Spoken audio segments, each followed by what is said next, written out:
I think that it will become a central place for information and education, not only for the Lowcountry, but really for the world. Good evening and welcome to our News 2 special report celebrating the opening of the International African American Museum. 2 decades of planning, the purpose is realized.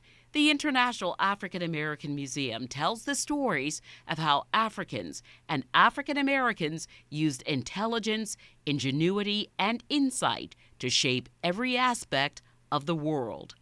History is alive at the International African American Museum.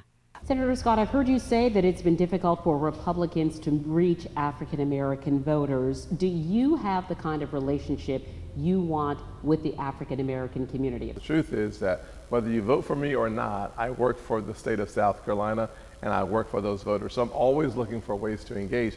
I do wish, Carolyn, that people would judge me based on what I do and not the party that I'm affiliated with. We spent a lot of time today celebrating teachers, but something that you've spent a lot of effort and energy on over the last few days and weeks is talking about stricter penalties for repeat violators. We have to have bond reform, and the House and the Senate are working on that, but we have to have these illegal gun crimes with steadily increasing penalties. I have an open mind, but in order to prove someone's what they are thinking, in order to inquire into someone's mind and thoughts, could open a door to some dangerous counterproductive investigations and invasions of privacy.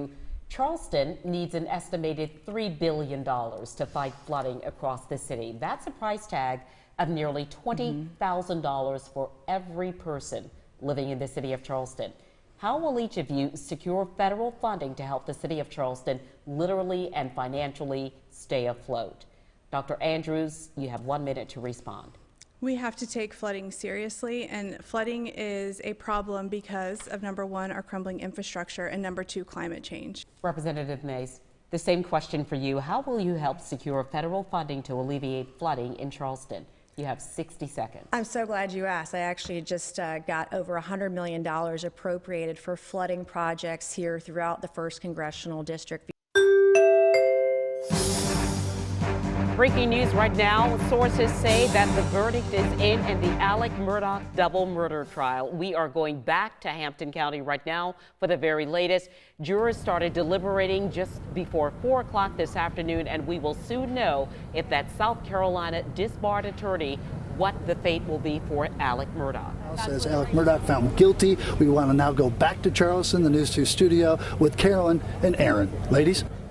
Thank you very much. And of course, we are just, listening to some of the reaction. Of course, a lot of shock in this community about this high-profile murder trial that has really captured the attention of the world for several weeks. Alec Murdaugh guilty on 4 charges, 2 counts of murder for killing his wife and his son, and 2 counts of weapons possession with the intent to commit a violent crime.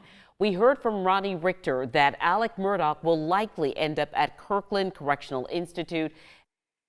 When I received the news last Monday night, I thought of those same words in describing Chief: exceptionally brave and selfless.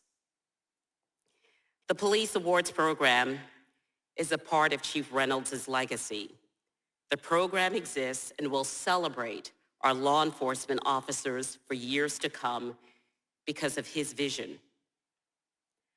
Luther Reynolds helped me and many others grow spiritually and emotionally.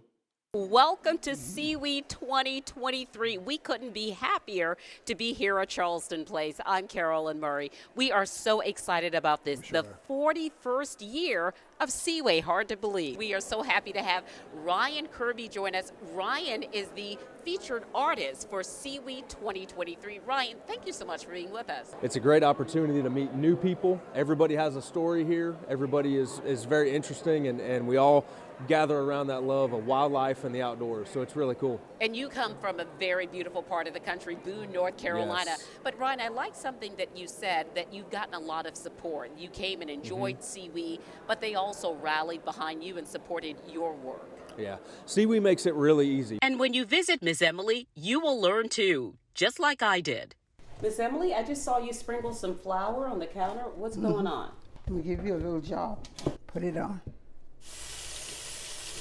I put those biscuits in the oven. Let the record show. I put those biscuits in the oven. We had over 100 recipes. We only had to go back and fix 3. Miss Emily, whose idea was it to do a cookbook? Becky Smith. What did Becky say to you? She said, Amy, you need to do a cookbook. People in the world need to know who you are. Realize that you just stuck those braids on. Rainey, how did you came up with the name of Happy Rain? Charlie said, go think up a name. I said, well, my name is Rainey. I'm basically a happy person, so Happy Rain. And I thought, that's it. It was just that easy? That's it. So I go into work the next day, and I said, Charlie, I've got it. Happy Rain. He said, it'll never fly. I'm joined now by News 2's Carolyn Murray. Carolyn, you had a chance to speak with a retired South Carolina National Guardsman. Yeah, Rob, Jay Waddell tells me that lessons he learned 34 years ago are still helping us prepare and keep our property protected today. Picture of the bridge in the intercoastal. That was a net result of 160-mile-an-hour wind lifting the bridge off the pedestal. King Street, right down there where the buildings continue. I mean, they literally blew the front of the buildings off. I remember going out through my neighborhood and telling people, you need to evacuate because this is going to be a bad storm. And I had a lot of people that just said, no, I'll ride it out.